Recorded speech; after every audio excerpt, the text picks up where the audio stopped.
Well, hello. My name is Dr. Robert Cosby, and I'm here to discuss with you some hopefully very interesting and powerful information. We're going to talk about grief, loss, and isolation during the holidays.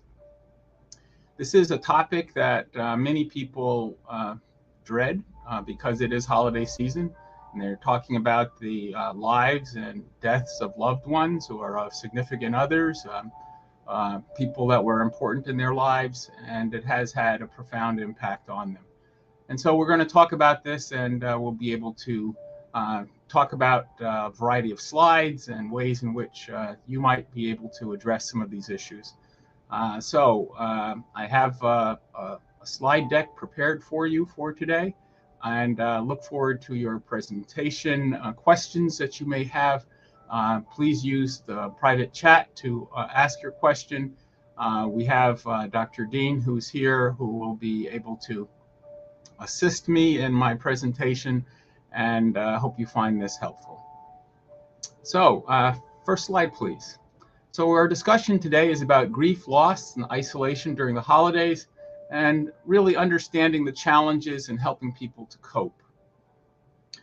We will be going for about an hour. Next slide, please. When we talk about this issue of grief and death, it's not just that it's a somber and maybe heartfelt time, but it's a time where we think about family. And this is an illustration of a grandparent taking care of grandchildren because of the death of the parents. Next slide, please. Hopefully you'll find this helpful, and we will proceed accordingly. Next slide, please. Our objectives for today are to articulate the impact of grief and loss on Black families, on individuals and in their communities. We're going to understand how survivors of trauma and grief in terms of the loss are affected. We're going to identify some coping mechanisms, hopefully ones that can be used by those who are survivors of grief and loss.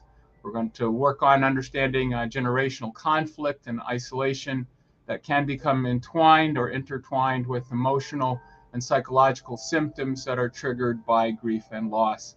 And last, we're going to try to address levels of psychological distress due to loss during COVID-19. And many folks, Black and brown people in particular, have had a lot of losses due to COVID-19, disproportionate numbers of individuals. Next slide, please.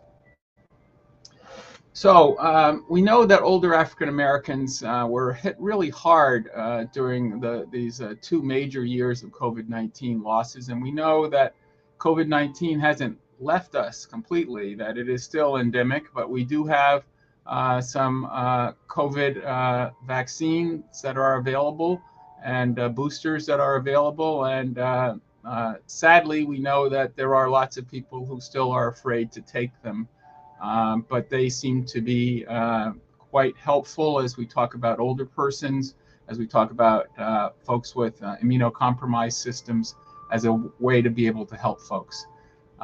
We know that many people have different outlooks on grief and loss, and we know that grief and loss may really generate some unresolved feelings that people had, maybe things they didn't get to say before the person died, or that they had a relationship that wasn't quite what they would have liked. And this can increase levels of psychological distress for survivors because of guilt or anger or just loss in general. Next slide, please. So overview for our time today. We're going to talk about grief and loss, how it affects people differently. We're going to talk about loss that really can trigger generational conflict and psychological issues of distress for a variety of people, older persons, mature adults, youth, and children whose lives are challenged because of often their fears over loss and what will become of them.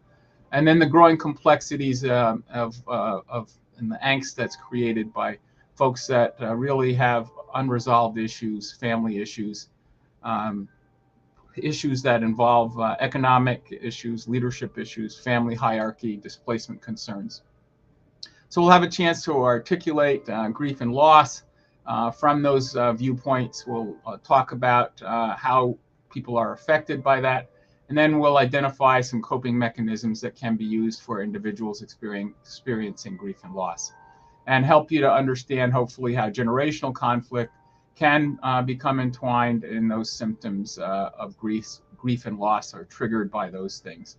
And then addressing some of those psychological distresses. So big overview. Hopefully we'll be able to get through all of those.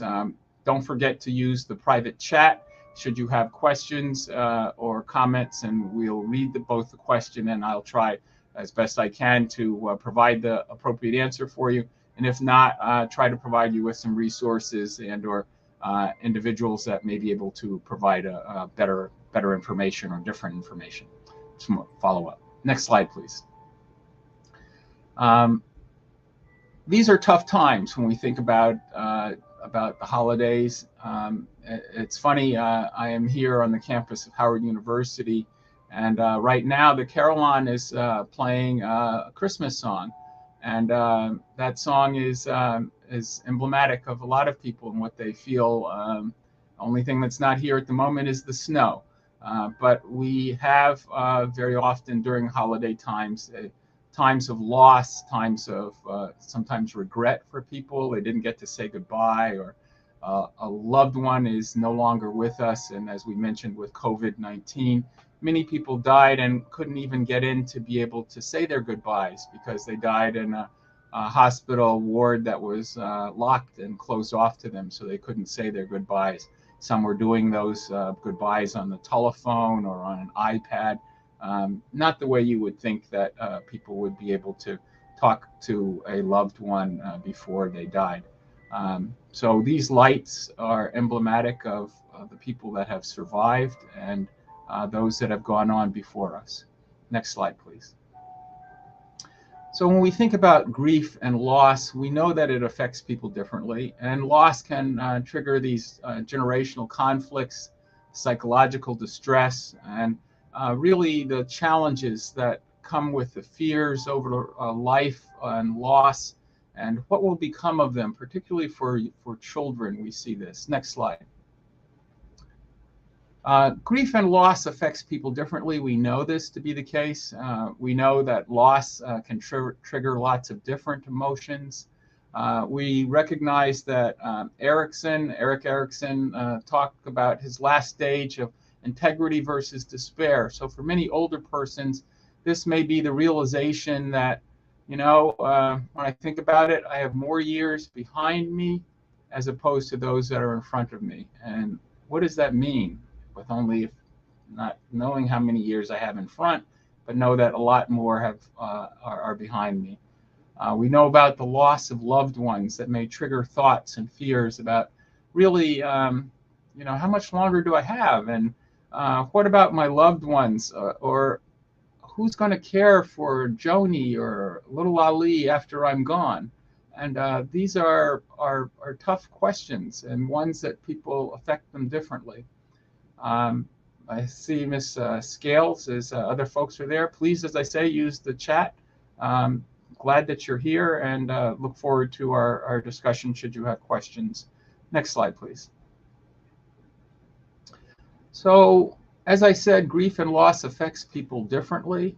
It affects us differently for lots of different reasons. Sometimes it's the loss of, next slide, please. It's often because of a loss of a spouse, loss of a child, a grandchild, and sometimes it's how they are lost. Sometimes it's a car accident, sometimes it's due to violence, sometimes it's due to unresolved issues or illness, sometimes it's due to mental health concerns, sometimes we talk about suicide or other types of reasons for why people have died. And then we talk about those that have gone on and have been able to live past that experience, and how are they able to do so? And I think that a word that comes to mind is the word fortitude. And it's because people have a certain level of resilience that they're able to track and to look at these issues and to be able to recognize that that people are here and that they are able to be here and to continue to work and to live their lives, to be able to find some levels of sustenance in their lives, and they're doing so because they have the fortitude to be able to work on those issues. I happen to work with grandparents that are raising grandchildren, and in the main reason for why these grandparents are raising grandchildren are due to three primary reasons. They are due to substance abuse on the part of the parent, they're due to violence, and they're due to death. And so these children, and I should say these grandchildren and the grandparents are grieving. They're going to have these issues for a long period of time because there is no parent for these grandchildren or for these children, and you recognize that the grandparent has lost their child as well. And so the grandparents are doing their best to raise grandchildren, and which requires a level of resilience, that they're not going to be held down by the grief that remains with them, but that they have some fortitude to be able to live their lives. Next slide, please. An example of what I'm referencing, children see these issues very differently than their parents sometimes, and they may think of things like, gee, mom died because of me. If I had just done a little more, or if I had said something less harsh when I last talked to them, or last week I said I hope they died because I was upset with them, and now they're gone and I'm to blame. Well, most times it's not anything related to that. It's not about the child, but that's how the child may internalize these issues.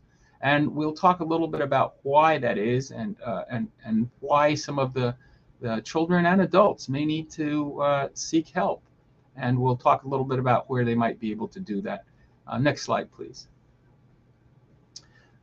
So when we talk about the loss related to stress as a parent or grandparent, we know that those losses can be triggered by the grief and the fact that there is loss, and that loss may also trigger some other things like social isolation. Social isolation is typically where a person decides, and they make this decision on their own, to withdraw from others. They don't want to be around others. They want to be by themselves. They want to be in a closed room or in the dark sometimes. It's not depression in the same way, but we're talking about social isolation. And because of this isolation, that can negatively affect one's health across the entire lifespan. So social isolation has a very negative impact on people, and it can affect them in a very deleterious way. And so we think about this on a basis of recognizing these are triggered often by stress and by loss, and it does happen sadly at a lot of times during major events, typically holidays like we are approaching now. Next slide, please. So sometimes loss can trigger generational conflict, can trigger psychological distress. And that distress is often part of a larger body of feelings, emotions that people have, because they can't address those issues that perhaps happened over the course of many years. It may be unresolved issues of conflict. I'm reminded of a couple of great uncles that were twins, and they did everything together, and they got into a significant conflict because of two uncles, because of a woman, and for 40 years they didn't talk to one another. Can you imagine that? Twins not talking to one another. But it was the death of them. They were able to get back together, but it was the death of one of them that caused this conflict that they couldn't address. But often those conflicts are between children and grandchildren, or children and parents, and they are unable to address those challenges. And often it's because of that issue of what's going to happen to me. How am I going to be able to address these issues? And it's because of those things that they feel additional challenge and the fears associated with that. Next slide, please. So loss, we say, can be triggered by the fears and what will become of them. Next slide, please. But we're also saying that it has a relationship to symbolic experiences. So, maybe you may remember the first time you knew someone that died as a child, or some people never have anyone that's close to them die until they're adults. And then they find that it's quite difficult to be able to address those issues. But it sometimes can be over the years when you hear a person say, I remember when Grandpa and I ate breakfast together. Or I remember when we went to that first carnival and I laughed at the clown until it was a big pop, and then I started to cry and Grandma comforted me. Or I remember, that's when my husband was with me and we had all of the things that we needed in our life. Everything was going great. Our bills were paid, our kids were happy, our grandkids came to visit us, and we didn't have any problems. But now they're gone, and this fear and what's going to happen to the rest of the family because of that, those can be very tough issues to try and address. And then when we talk about the complexities of the angst of grief that happens because of COVID-19, imagine going to see your loved one because they said they're on a ventilator and they took a turn for the worse and you don't know how they're going to do, and they let you get close enough to where you can see them in the bed, but you can't go over and comfort them. You can't hold their hand. You can't say something that you think they might appreciate. Sometimes it might be something simple like, I love you, Mom, or I'm sorry, or I know that you love me and we love you and we want you to make sure that you feel a sense of peace in that knowledge. Sometimes these issues with the economic leadership, family hierarchy, displacement issues, those can be very tough. And during times like these, it is very much appropriate that we look at what happens when these growing complexities get to the point where you can't handle them. Next slide, please. I mentioned the hands and being able to hold someone's hand at a tough time. And, we have 5 senses, but often that ability to just simply touch someone's hand can be extremely comforting. It can be sometimes painful, and that it's not squeezing the hand, it's not doing anything that's harming the hand, but it's the emotional response of the fact that the barriers have been broken down so far that we can now just hold one another and to touch one another. And this happens often as we think about loss and recognize that the struggles that we have because of some of these unresolved issues or because of things that may not have been quite what we thought. And touch can be comforting. It can be very comforting. And so it's something that I think is very important for us to see. Next slide, please. So I mentioned earlier that loss can trigger people differently. So look at the following I statements. And these are important, that you be able to reflect on those during the holidays, that you are willing to accept the fact that this could be something that I could say. Gee, I miss Miss Sue, or, I miss them greatly. I remember when we blank, or I love them so much, or I'm so angry they left me alone. We had things that weren't perfect, but we got along. And now they're gone. I'm just so angry they left me like this. What am I going to do?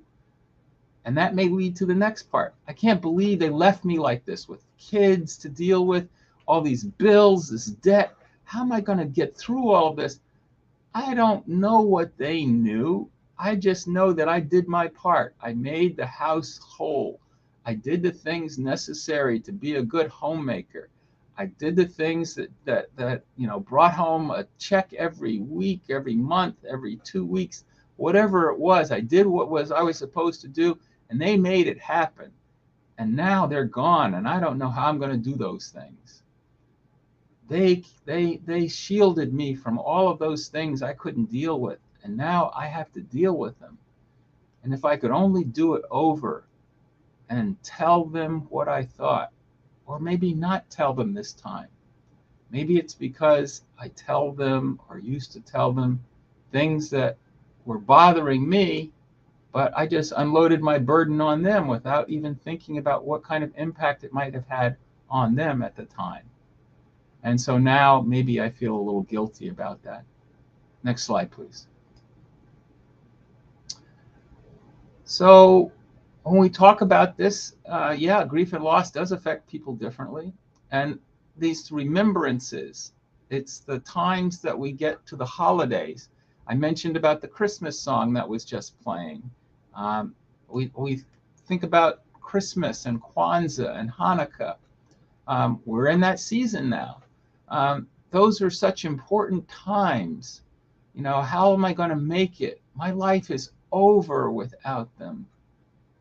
I can't go on if they're not here.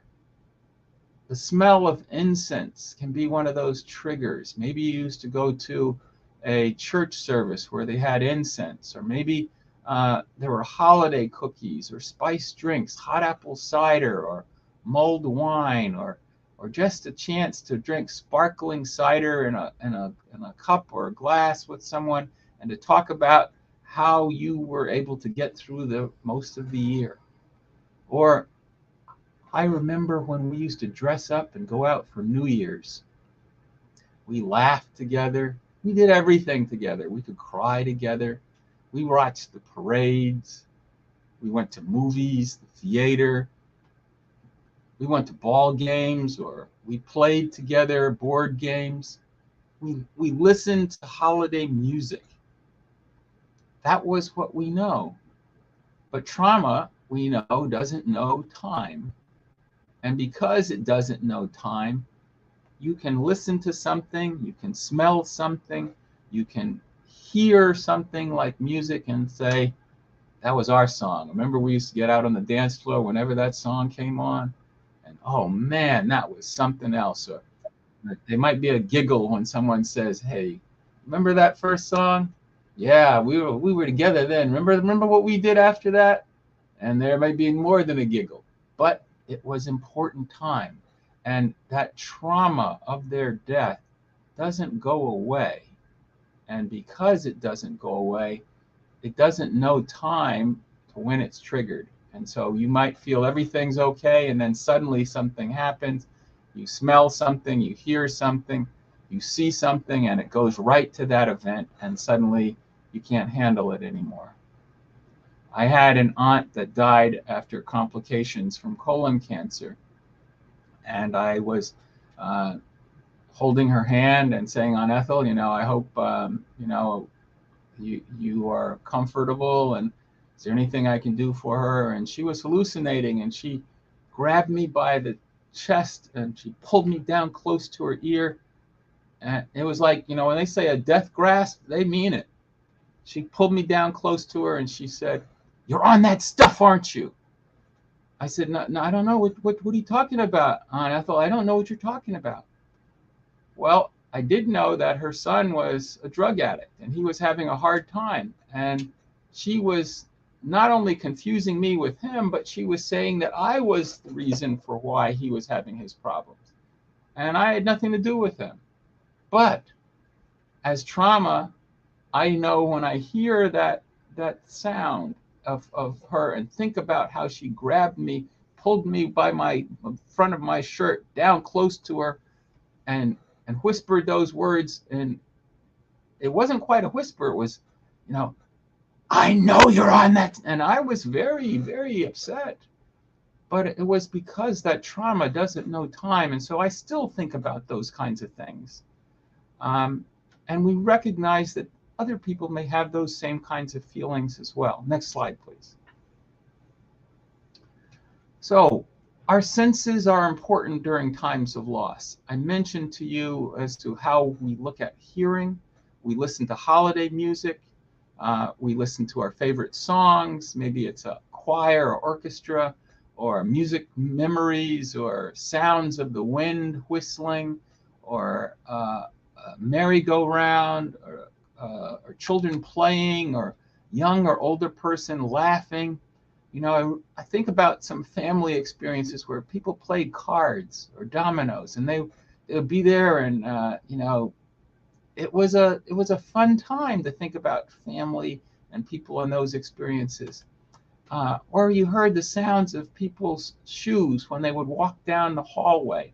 And you could tell by the way the shoes sounded that you knew that there was someone coming, that you knew who they were. And you felt that once you heard that the words, I love you, or you heard someone say something that was important, it brought back tears. It made you think about them. The same with smells. Think about the chestnuts that could be roasting, you know, not just like that song, but really, you know, you can go places like you go to New York City, for example, in the wintertime, and you recognize what kinds of things happen when you go there. You get to see and hear and feel what that was like. Maybe you got a chance to see evergreen Christmas trees, or the green of how they would make a fresh cut before they sold the tree. And that smell reminded you of being home in the being out in the island, or being home in someplace in the South or out in the Midwest. Those are important things. The smell of a baby's skin, or a coming rainstorm, a snowstorm. The fact that you could remember what someone smelled like, and you could inhale that scent that they had, or the sweat that they might have had. And you might remember what that was like, and what might it have been like with a mother with her child, or a grandmother and their grandparents embracing. And you remembered what that looked like. Or you saw for the first time a baby being born, or in some cases a dying person wanting to speak or receive words from significant others gathered around their bedside. Maybe it's family or friends, and seeing the snow fall, or seeing a rainbow, or a beautiful sunrise. Next slide, please. There may also be issues that we know the senses and the importance during times of loss. I mentioned touch and feeling the person holding their hand, but also the feeling of tears on a face and feeling what that feels like. Maybe you're the person that's trying to comfort the person with the tears, or maybe it's your tears. And the heat sensation of a hot stove or a curling iron, or the smell with that touch, you know, recognizing that you could burn yourself, but also hearing you know, the child's finger tapping on the tabletop, or hearing and feeling somebody whispering a secret. And they, you know, that, remember that old game where they'd say play telephone, and they would tell you a sentence, and then they'd have to tell the person the same sentence, and by the time it got to 6 or 8 or 7 people later, you couldn't remember what was the saying, but you always remembered what it felt like when they whispered in your ear. So what about if there were someone giving you a butterfly kiss? You know, where a mom gives her daughter a butterfly kiss, or maybe it's your first kiss as a teenager or a young person, as an adult. Or maybe it's a warm and lasting hug. Those are all very important things. Or it was that first taste that you had, where maybe, we have these five senses of taste. We know things that are sour, they're salty. We know when they're sweet, when they're bitter, or when they're hot. And favorite foods or comfort foods can be really important. Well, that's the dish that Big Ma used to make. That was that tutti frutti. Or remember, that was those yeast rolls.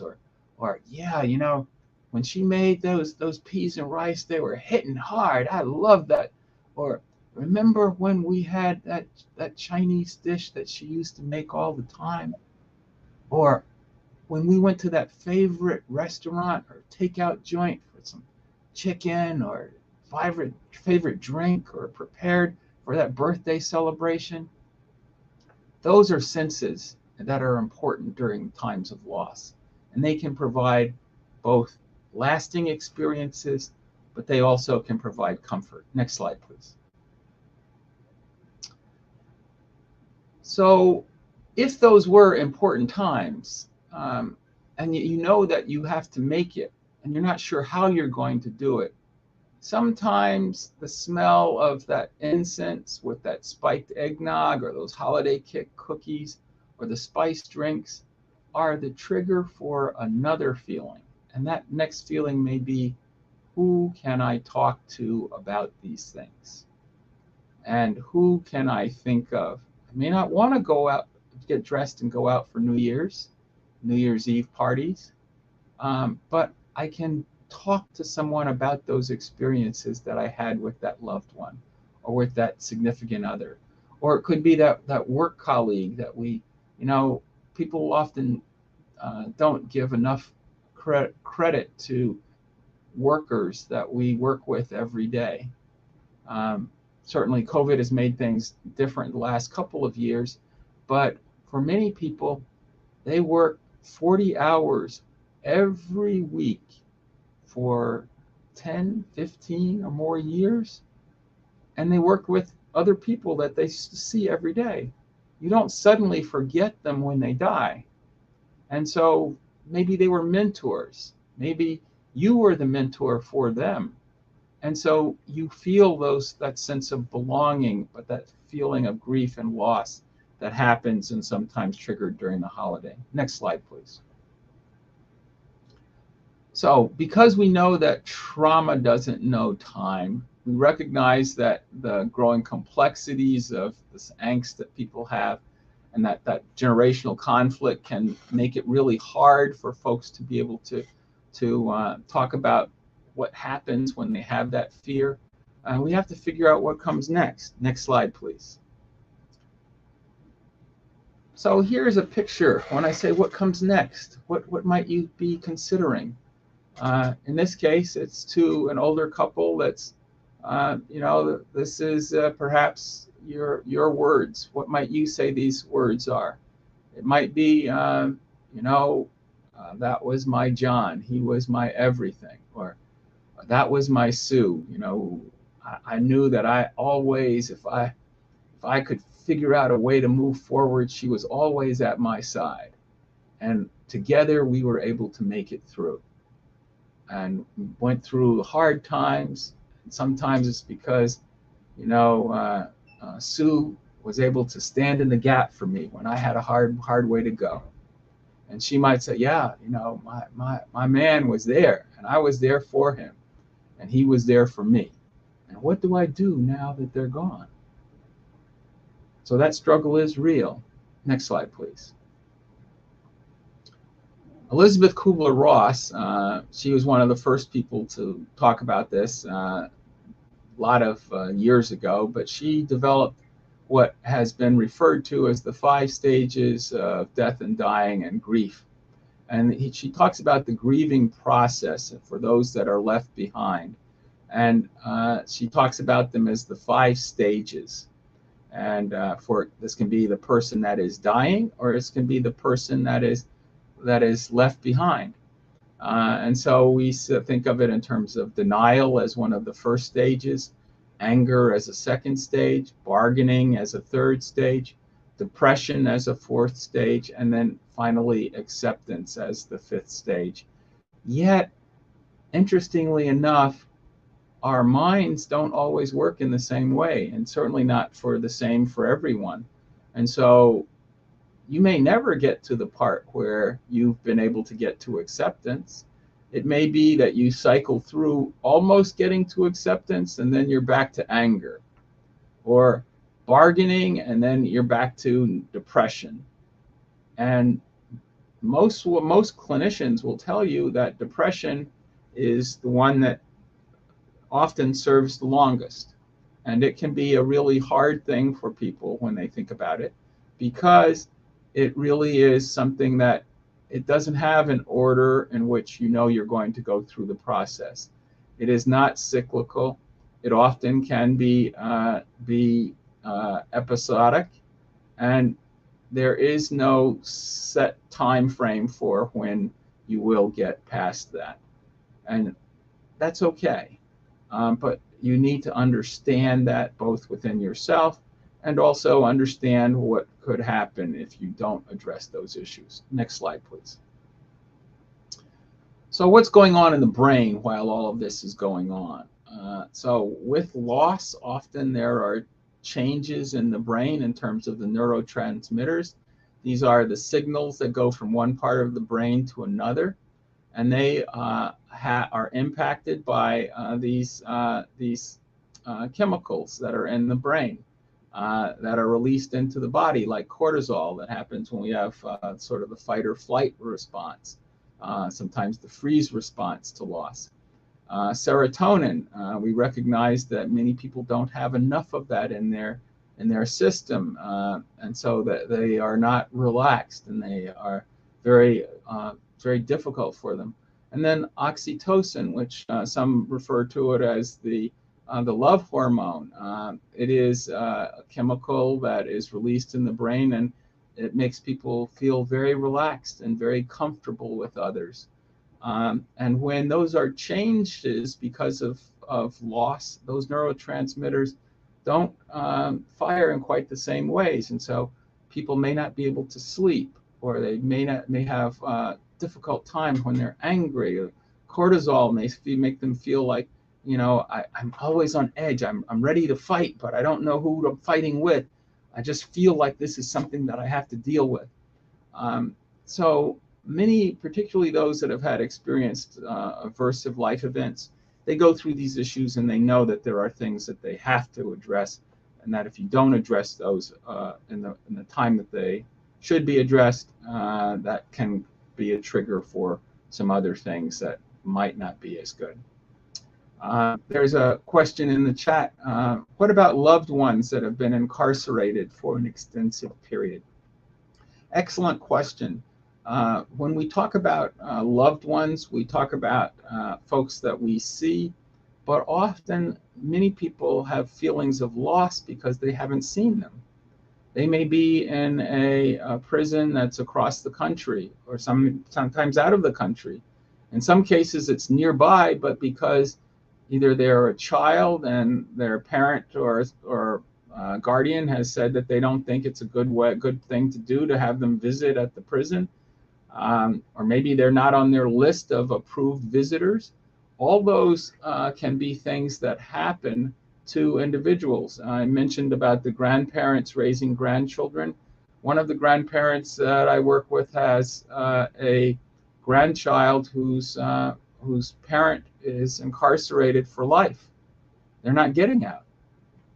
And so the family, in particular the grandmother, was struggling with, what do you do? Do you let her child go to visit the parent that's in a maximum security prison to visit? And what happens for those that are not able to visit? Do they hold these feelings of loss in a way that affects them? You know, often people that are incarcerated, they are notified that their parent perhaps is not in very good shape and that they're dying. And because that they are dying, they want to have all of their children come and visit. And so they can't the person that's incarcerated can't get away because of the warden won't allow them to, or there are other complications. They can't come to see the person to be able to perhaps say their final goodbyes. And so maybe they can't come to visit when they die either. And so there's a feeling of loss and anger and feelings that somebody did this to me. And sometimes the realization that maybe someone did do some things to you, but that you also contributed to that. And sometimes that can be quite hard to understand or listen to for other family members, but also for that person who, in some cases, there are individuals who have loved ones that are incarcerated and they aren't coming home soon, but they very much feel like they are part of the family. And people know, oh, Junior, yeah, he's, he went up the way. He'll be back probably 4 years now. And they look over and talk to somebody. Well, if he gets off for good behavior, he'll be home in 4 years, but otherwise he'd do the whole 10. Oh, wow. Okay. Well, yeah. Tell somebody when they go to visit him that we said hello. Now, sometimes that's sincere and sometimes not, but nonetheless, family members do know, and many people of color do recognize that these are issues that happen with lots of families. It's no longer, I used to know someone who knew someone. It's, yeah, it's in my family. And yes, I know it's cousin so-and-so, or it's my dad, or it was me, or I know that these are people that this has happened to. Doesn't say it's all families, but many of us do know what that feels like. Next slide, please. I mentioned earlier that trauma does not know time. And so I want you to recognize also that grief shouldn't be confused with dementia, particularly for older persons, or mood disorders. Because someone is argumentative now doesn't mean necessarily that they have a mood disorder. It may mean that they're having a hard time wrestling with the fact that they didn't say goodbye to someone, or they never resolved those issues, like I mentioned to you about a couple great uncles who couldn't resolve their disagreements over a lady, but they still were twins. There could be issues related to grief, and there could be issues related to dementia, but not always. And so before you jump to the conclusion that this older person has dementia, back up and recognize that maybe there is something that can be said about the grief and the grief response and how they're able to address that. Next slide, please.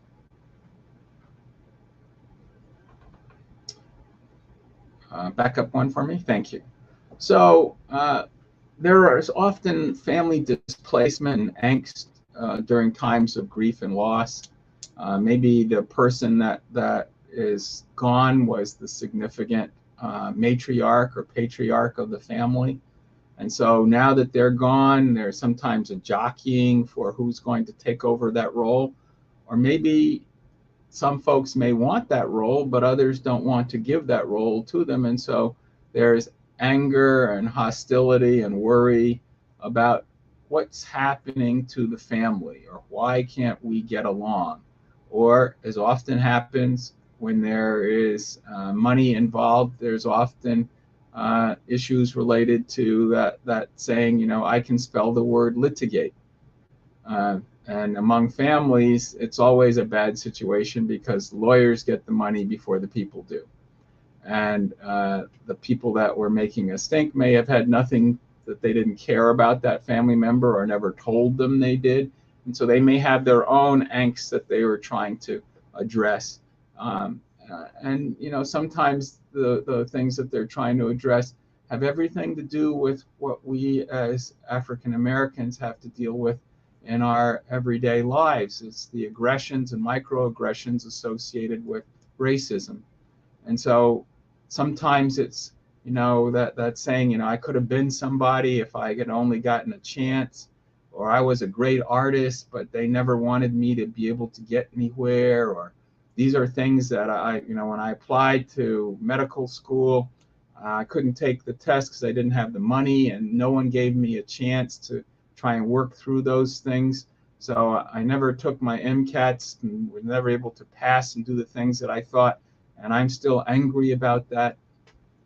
There's angst that goes along with that, and sometimes families can be displaced when there's loss because of that. Maybe it's the forced separation related to a house that has to go on the market, and there's a whole family that lived in the house, but now because of that, the person that's supposed to be the person that's supposed to take care of all of those things, they are unable to consider all of the issues outside of the fact that Mama said that what needed to happen was, sell the place if we had to, but everyone should stay there if they could. And so here we are now selling the place because we have to, and everyone's going to get a minimal amount of money because of the size of the family or because of how much money has gone to lawyers or any of those other issues. And this also goes to that whole issue about who has a will and whether or not the will was officially witnessed and notarized. Many times there are these issues, particularly for families of color, Black families in particular, where they don't have a will, or the will is so old that their circumstances have changed dramatically. And if you live in many communities, particularly urban communities, where there perhaps has been a lot of gentrification, families cannot afford to pay the taxes in some cases. And so there's perhaps displacement from the family home because that person is no longer alive and the pension money that they were getting is no longer there. And so, and that becomes a tough issue.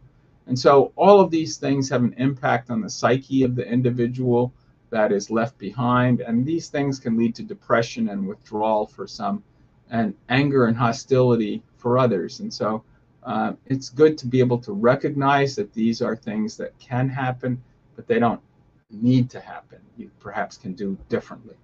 Next slide, please. So this issue of trauma in children that have been displaced due to death, perhaps due to violence, neglect, injury, or illness, you can't discount these issues, and you need to be able to have children feel that they are safe and that there's a safe person that they can talk to, perhaps about some of these things, so that they don't think of it in terms of this is all my fault, or nobody understands because I don't want to have to go live with Uncle Jack, but no one else is going to take care of me and he's going to hurt me. Well, that's not the right kind of feeling to have for a child, but that's what some of the trauma that children have as a result of loss. What's going to happen to them? Sometimes it's due to domestic and or community violence. I gave you the example of grandparents raising grandchildren, and sometimes you have one family, it was not due to anything in their family. It had to do with the violence associated with a drive-by shooting and a ricocheted bullet that happened to hit the grandmother and, or should say, hit the mother and killed her, so that now the grandmother has to take care of her child's 3 kids. And so now this grandmother never anticipated having to take care of 3 children again, as she may have with her own children, but she's now raising grandchildren because of community violence. Sometimes it's domestic violence. You have a lot of failed relationships and folks that are, emotionally stressed, and they have perhaps some mental illness, and they have, thoughts about, well, if I can't have you, can't nobody have you. I'll kill you first and then kill myself, or I'll be around after you're dead. But those aren't good. But all those things are traumatic to families. And so maybe songs or events or memories, maybe it's that favorite movie that you watch. I remember when my stepmom died, I thought I was okay. I had grieved a little, I cried maybe just a few tears, but I was okay. But it wasn't until I was sitting by myself watching some Hallmark movie on the TV. It had nothing to do with my stepmom, nothing to do with my family, but seeing that event of people gathered at the cemetery, I suddenly lost it. I cried for about an hour. And when I finished crying, my head hurt so bad, all I could do was sleep. So you never know about trauma in families. And so these things can have an impact on people. Next slide, please.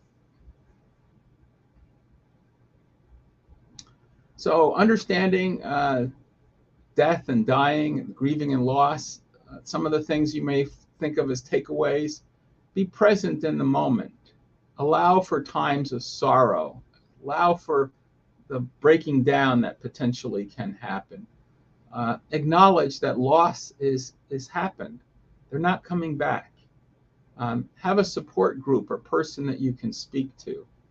Be willing to accept that death is pending for all of us, but it's not the end of them. You still can remember what happened, what they did in their life experiences, and that becomes something that you hold dear in your heart and in your head. And so you hold on to those things. Allow for times of sorrow, breaking down. Acknowledge that loss is important. And something that I can't speak enough to that you should consider: share your stories. Talk about those. It's amazing how much the brain can do to heal itself if, in fact, it can unload and talk about things that are happening. So share your stories. Have a support group or person that you can speak to, and accept that grieving and a loss particularly, it takes time, and it may take a lifetime. It doesn't mean that grieving is going to go away, but you figure out ways to live with it.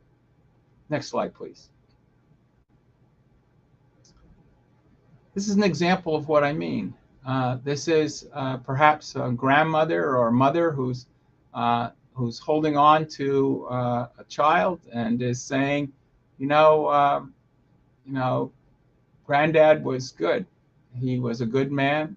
He gave us a good place to go. Or maybe she's saying, baby, you lost your significant other, but we'll be okay. And yes, she was a significant person for you. And yes, we're sorry that she's gone, but we will carry on. We will be supportive. You are part of our family. You are part of us. And so even though we're here at the holidays, we're not suddenly going to say you're not invited. You're going to be able to come. You're going to be able to figure that you are important. Next slide, please. So the good news is, while most grief and loss causes trauma, yes, there is some help, and there's help for grief. You have to acknowledge the pain and being out of sorts sometimes. And you have to acknowledge and give yourself some grace in terms of it's okay to grieve. It doesn't have a particular start or stop date for that grieving. And certainly it doesn't fit into what the calendar says. Oh, I hope to go on a vacation in 2 months to clear my head and I'll be over this. It doesn't happen like that. Most people can empathize, but this is something that all of us can relate to. You want the person to feel bad. You can see how they potentially are not doing well, but you don't say you know exactly how they feel, because you may not. And so one thing you should make sure of is don't confuse grief with depression, as I mentioned earlier, for older persons. Don't confuse grief with medication side effects, which sometimes can affect folks. And by the way, certain drugs affect African Americans in different ways than they do perhaps their white counterparts. Beware of self-medication, those that decide, I feel bad, so I'm going to take something. I'm going to go down to the bar, and my Uncle Jack, my friend, he's going to be here with me. And so they drink that whole bottle of Jack Daniels or do whatever else they're going to do, and now they have decisions that are impaired. Maybe they get behind the wheel of a car. All these things are not good. And also those folks that decide that they self-medicate and they start with wanting to feel better, and they go someplace and they say, well, take one of these little pink pills. And maybe it's what they thought they were going to take, and maybe it's not. For example, fentanyl is now being distributed, and you can find it both illegally on the black market, as well as those that are prescription filled. And many people are finding that they're addicted to these, or that they're having overdoses because of this self-medication. Next slide, please. So what you should do is you need to seek out someone to talk to. Find that trusted friend. Find that mental health professional that's going to be with you. Find that social worker if you need to, that therapist, your clergy person, perhaps a professional grief counselor. If you're a spiritual person, your clergy may be the person or persons to start with. If you are not, maybe one of the others are there. But recognize that you need to find someone you have the ability to ask and to be able to seek help. This is a good place to talk about the SAMHSA Crisis Lifeline, the 988 Crisis Lifeline. If you are considering suicide, or there's a particular crisis in your life, in case of emergency, dial that 988 number. 988, just those 3 digits, 988, and you can speak to a live body, someone who's going to talk to you about that potential issue or crisis that you're trying to address. Next slide, please. So the presenting problems: guilt and loss of life, mental health, the safety and in and outside of the home, bills not getting paid. These are all problems that people have. Caregiving issues. But notice that when you have these kinds of things, particularly from a care manager's perspective, you're not going to be minimized. What your job is to try and get rid of some of that frustration the person has, the embarrassment or discomfort, the ability when someone's questioning your independence to be able to understand what that's about. The care manager can help in shifting the focus.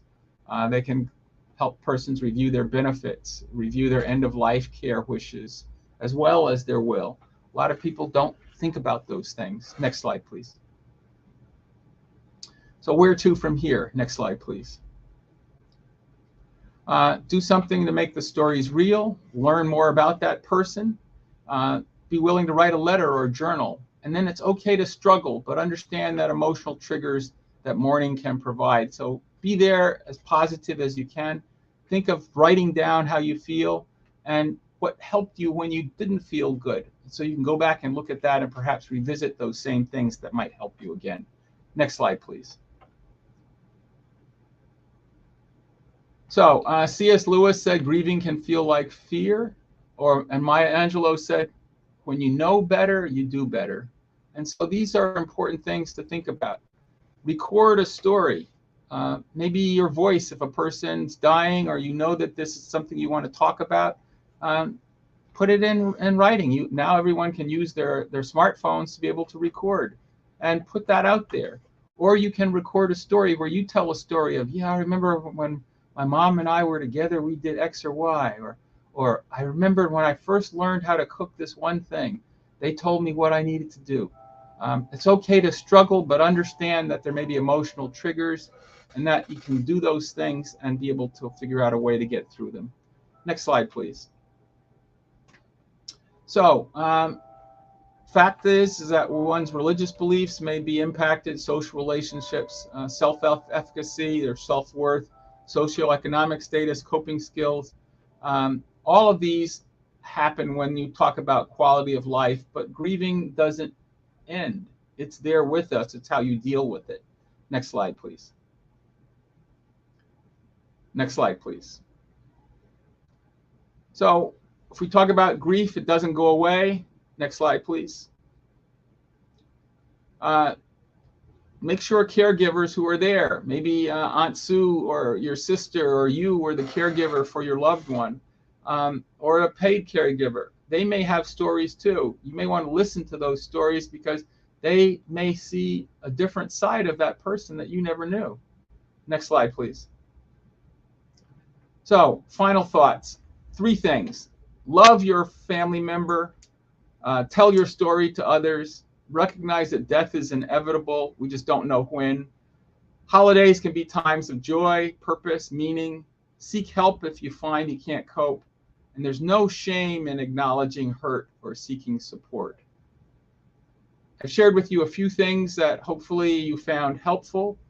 Should you have additional questions, I didn't see any in the private chat, but if you think of something, want to get back to me, please feel free to do so. These are a few references and some resources for you. Resources for grieving families and those who support them. You can look at it in terms of advancing bereavement care for all and grief support. Soaring Spirits is another one, international place where you can look at it, and a grief directory by state where you can find these things. Hope you found this information helpful, and I look forward to next time. In the meantime, be well, take care of yourself. Don't forget that 988 number if you need it, or you can provide that for someone else you know. And know that the holidays are possible if you have that love in your heart and you express it for others. Once again, that emergency number, 988, and I look forward to speaking to you should you want to be able to reach me.